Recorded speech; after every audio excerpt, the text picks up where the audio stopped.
Randomness is a powerful tool used in many fields when making video games. For example, it could be used to decide what next action an NPC should take, or procedurally place bushes and trees around the map. It gives us variety and unpredictability, which are a bread and butter for roguelike games. Without randomness, the game would be more about finding and memorizing an optimal path, rather than adaptability and hard choices. Not knowing what's in the other room can be really exciting. Is it going to be a den of monsters? Maybe a shop? Or is it a rare reward room filled with consumables, weapons, and other goodies? With some exceptions, most roguelikes tend to generate a dungeon and have player explore it by clearing every room they enter. This way, the player is constantly challenged and isn't able to rush to the boss with all their health. But my game is a little different. There is no boss room in the dungeon, so to speak. Instead, an invincible boss searches and hunts the player, whilst they're trying to find seals in the dungeon and break them, which will then allow the player to challenge the level guardian on an equal footing. If I required the player to be stuck in the room until they cleared it, it would either result in the player not encountering the boss, or being stuck with it and then having to evade its attacks in every room, which could be a fun thing to try out, but I think its constant presence would numb the player and make it more of a nuisance than a scary hunter. Thus I'm going with more of an open dungeon, which will work well with an idea that once the player defeats the boss, they can skip it in the next run, allowing me to make a challenging and epic boss fight. When making the rooms, there were two design principles I tried to follow. First, I wanted it to be interesting to navigate, so it's not just a square room with some enemies and obstacles, but a fun little scenario, a story if you will. For this, I experimented with various shapes, twists and turns. The second is to persuade the player from just rushing the seal rooms and then going straight for the boss fight. I want to take some inspirations from Returnal, which also follows a similar level structure, but for now, I tried to place enemies at choke points and around loot, forcing the player to engage with them. I also want to add a system in which if enough NPCs see the player and aren't killed relatively quickly, the floor boss will get notified about it and rush towards the player position. Now, enemy spawning provided a big challenge: how to avoid big groups of monsters that would overwhelm the player. To tackle this problem, I started by writing down two possible solutions. Then I weighted them both, and while doing so, a third solution popped into my head, which began as, wait, what if? Which was then followed by, nah, that would be dumb, and ended with, maybe it's not that dumb. Looking back, it was kinda dumb, but it was followed by the fourth and last solution. The first three solutions relied on randomness to decide where to put enemies and loot, and focused on balancing the intensity rather than solving the grouping issue. The fourth one was different. It made me feel all warm and good and fuzzy. It made me feel like a level designer. Its core idea is that every spawner that meets the required distance from the starting point will spawn a somewhat random entity, thus giving some consistency on how things are grouped together. And this allowed me to do exactly the thing I was looking for: create a tiny evolving scenario for every room. I also colored the spawners in, so I can better visualize these scenarios, since I was struggling with tracking everything in my head. After creating 15 rooms, each for a possible connection combination, and then realizing I could have just rotated some of these, thus saving some time, which then prompted me to die inside a little, I assembled and then generated the whole dungeon. And then I realized I was limited by technology of my time, as loading and keeping 115 rooms made my PC go brrr. It was time for optimization. I started with some obvious and very quick solutions, like disabling everything that's not on the screen. But that wasn't enough, as disabled entities still consumed a large chunk of the performance. To ensure that the game ran smoothly, I needed something bigger, something more powerful.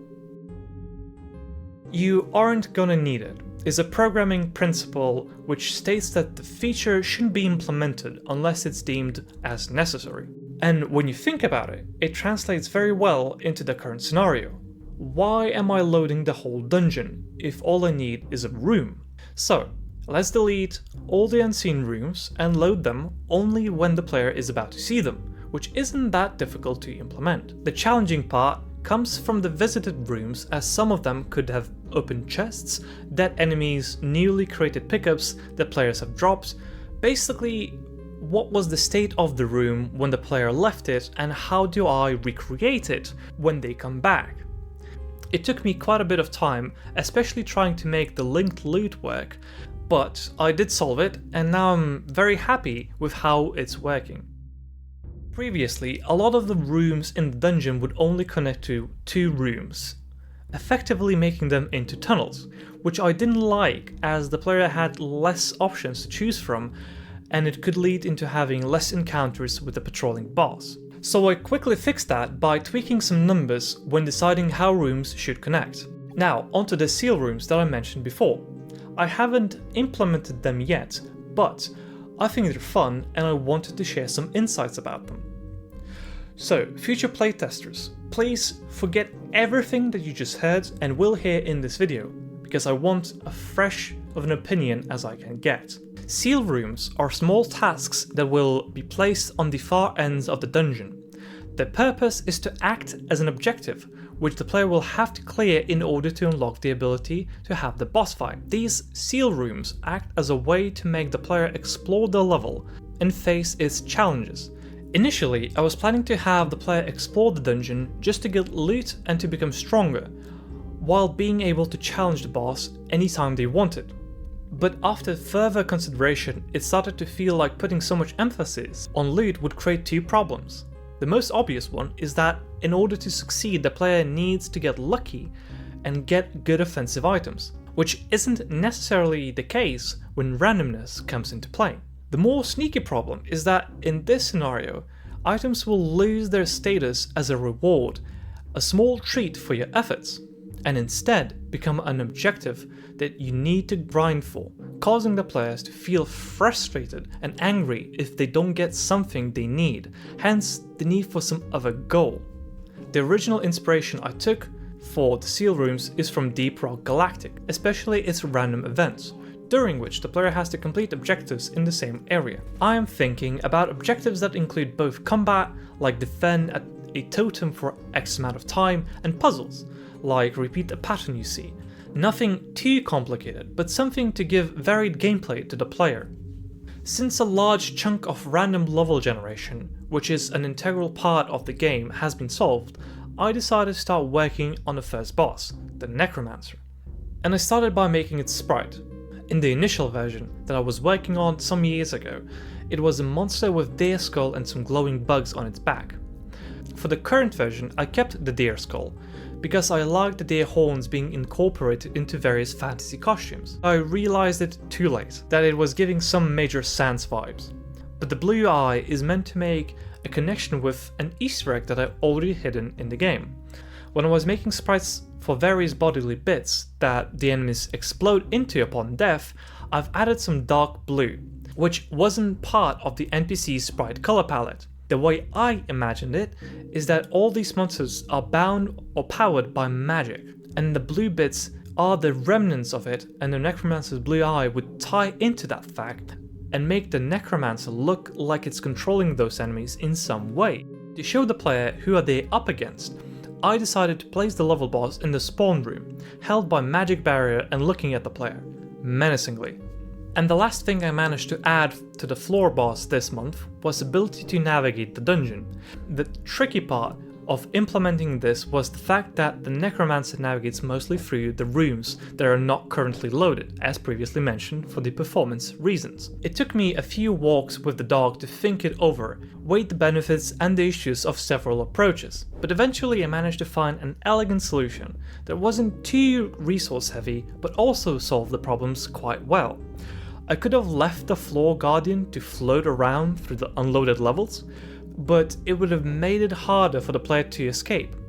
and the band-aid solution to that would have been to lower the boss's speed, but then it would trivialize the chase and reduce the risk of being near the boss, which is not the feel I'm going for.